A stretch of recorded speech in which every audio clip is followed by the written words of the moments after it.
তবে এটাকে আমি সংকট বলতে চাই না। কোন মিল ইন্ডাস্ট্রি বন্ধ হয়েছে কিনা, কোন কলকারখানা, চাষাবাদ, গরু চাষ, স্কুল কলেজ, ব্যবসা বাণিজ্য সবকিছুই স্বাভাবিক চলছে, তাহলে সংকটটা কোথায়? যেগুলো বর্ডার এরিয়া, ওখানে আপনি দেখবেন একটা ডিম মানে আন্ডাও এই পার থেকে ও পারে যায়, যে ইধার উদার করে। আমাদের জ্বালানি তেল বা অন্য কোনো কিছু পেট্রোলিয়াম জিনিস বা সিলিন্ডার কোনো কিছু পাচার হতে দেয় নেই সাকসেসফুলি। জাতীয় ইস্যুতে সবসময় আমরা এক থাকবো। তবে এটাকে আমি সংকট বলতে চাই না, শুধু প্রস্তাবের কারণে আমি এখানে সংকট শব্দটা ব্যবহার করলাম, যেহেতু আপনি দেশব্যাপী তীব্র জ্বালানি সংকট বিষয়টা বলেছেন, উল্লেখ করেছেন। আমি জিজ্ঞেস করতে চাই, এটা যদি সংকট হয়, জ্বালানির কারণে কি মাননীয় স্পিকার গরু চাষ ব্যাহত হয়েছে? 14 এপ্রিল পার হয়ে যাওয়ার পরে মাননীয় প্রধানমন্ত্রীর নির্দেশনায় তারপরে সহনীয় মাত্রায় জ্বালানির মূল্য বৃদ্ধি করা হয়েছে, আন্তর্জাতিক বাজারের সাথে কিছুটা সামঞ্জস্য রেখে। আমাদের অর্থনীতি যেহেতু একটা সার্টেন মাত্রা পর্যন্ত সহ্য করতে পারে, সেই রেঞ্জের মধ্যে নিয়ে এসছে, এবং জনগণের যাতে দুর্ভোগ সৃষ্টি না হয়, জাতীয় জীবনে যাতে আমরা সংকটে না পড়ি, সেজন্য একটা চেক অ্যান্ড ব্যালেন্স হিসাবে এই জ্বালানি তেলের মূল্য বৃদ্ধি করা হয়েছে। কোথাও 15 টাকা, কোথাও 20 টাকা, কোথাও 25 টাকা। পার্শ্ববর্তী দেশসহ পৃথিবীর বিভিন্ন দেশে কোথাও 50%, কোথাও 100% জ্বালানি তেলের এবং অন্যান্য জ্বালানির মূল্য বৃদ্ধি করা হয়েছে, ইনক্লুডিং ইউনাইটেড স্টেটস। এখন আমাদের প্রশ্ন হলো, কোনো মিল ইন্ডাস্ট্রি বন্ধ হয়েছে কিনা যদি সংকট হয়? কোনো কলকারখানা, চাষাবাদ, গরু চাষ, স্কুল কলেজ, ব্যবসা বাণিজ্য সবকিছুই স্বাভাবিক চলছে, তাহলে সংকটটা কোথায়? যে সমস্ত বিষয়ে প্রশ্ন উত্থাপিত হয়েছে, কোথাও কালোবাজারি হচ্ছে, কোথাও মজুদ হচ্ছে, কোথাও ধরা পড়ছে, কোথাও পাচার করার বিষয়ে কথা উঠেছে।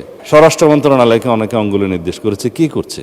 এগুলো যে ফাইন্ড আউট করলো, এগুলো তো স্বরাষ্ট্র মন্ত্রণালয়ই করেছে। এটা র্যাব করুক, পুলিশ করুক, অন্য বাহিনী করুক, বিজিবি করুক, স্বরাষ্ট্র মন্ত্রণালয়ই তো করেছে। পুলিশের কাজ তো আর জ্বালানি মন্ত্রণালয় করতে পারে না। কিন্তু যেখান থেকে এগুলো উদ্ধার করা হয়েছে, এ সমস্ত মজুদকারী বা কালোবাজারি অথবা অনলাইনে তেল কালোবাজারের যে চক্র, এ বিষয়ে যদি কথা বলতে চাই, একটা ভালো অ্যাটমসফিয়ার বজায় রাখার জন্য আমরা কেউ কোনো রাজনৈতিক দলের কথা বলবো না। কারণ কালোবাজারির পরিচয় কালোবাজারি, দুষ্কৃতিকারের পরিচয় দুষ্কৃতিকারী। যদি অতীতের মতো আমরা আগের কালচারে ফেরত যাই, যে আপনার রাজনৈতিক দলের এই কর্মী করেছে, বিরোধী দলের এটা করেছে, অমুক এটা করেছে, সেই কালচার তো আমি যেতে চাই না মাননীয় স্পিকার। সুতরাং আমরা এখানে দোষারোপের কোনো রাজনীতি দেখছি না।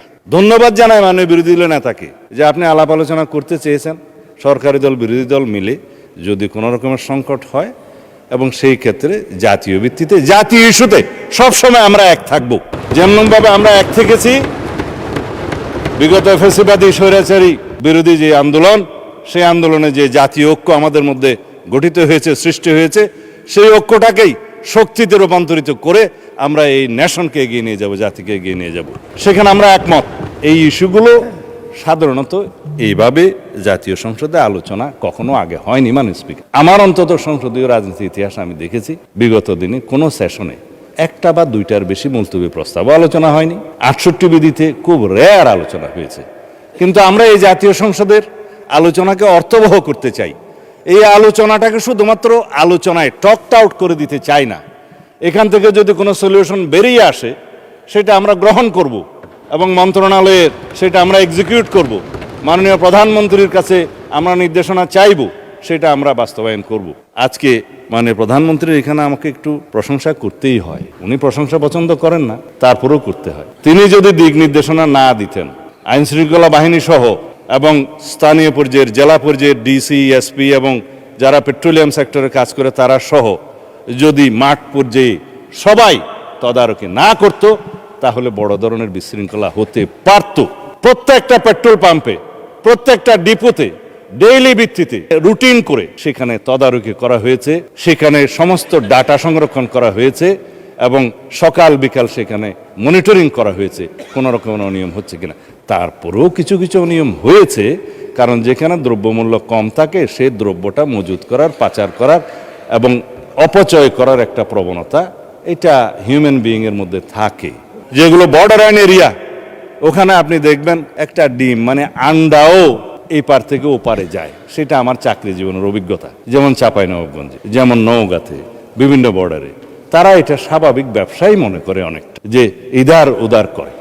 যে মূল্য আমি আমার চাকরি জীবনে দেখেছি, ডিম পাচার হয়ে আসতে বর্ডার থেকে। এখানে ডিমের চাহিদা, যখন ডিসি সাহেব এটা বন্ধ করলেন তখন স্ট্রাইক করে দিল মানুষ, বললে যে এটা তো আমাদের দৈনন্দিন জীবনের চাহিদা মিঠায়, তখন টেকনিক্যালি সেটা অ্যাভয়েড করা গেল।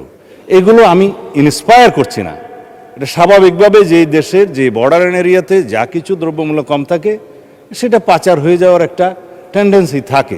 কিন্তু আমরা সাকসেসফুলি দুই একটি এক্সেপশনাল ঘটনা বাদে আমাদের জ্বালানি তেল বা অন্য কোনো কিছু পেট্রোলিয়াম জিনিস বা সিলিন্ডার কোনো কিছু পাচার হতে দেই নেই সাকসেসফুলি।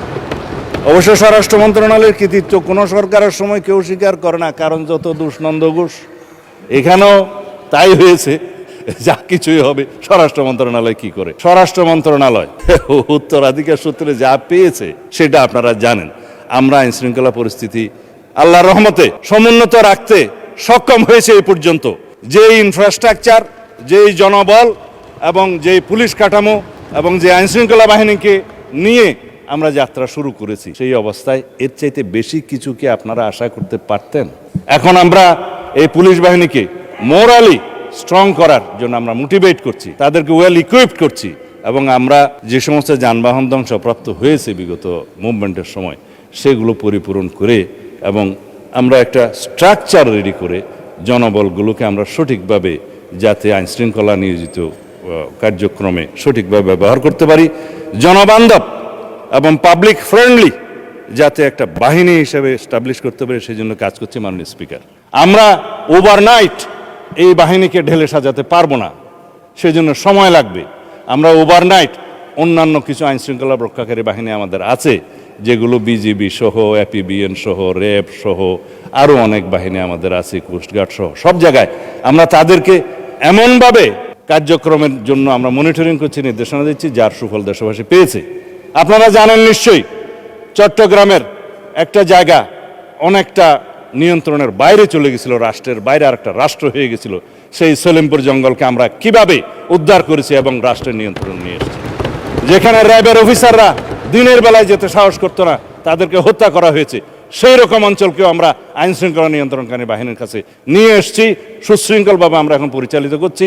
সমস্ত যেগুলো দাগি আসামি সহ আর্মস ক্যাডার যে সমস্ত চট্টগ্রাম এলাকায় ছিল, আপনারা দেখছেন নিউজ পেপারে, তাদের উপরে আমরা কিভাবে অ্যাকশন নিচ্ছি সব কিছু এখানে বলা যায় না তদন্তের স্বার্থে।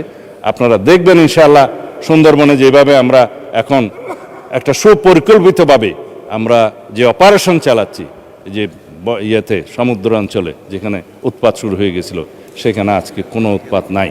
তারপরেও দুই একটা বিচ্ছিন্ন ঘটনা যে ঘটে না তা নয়।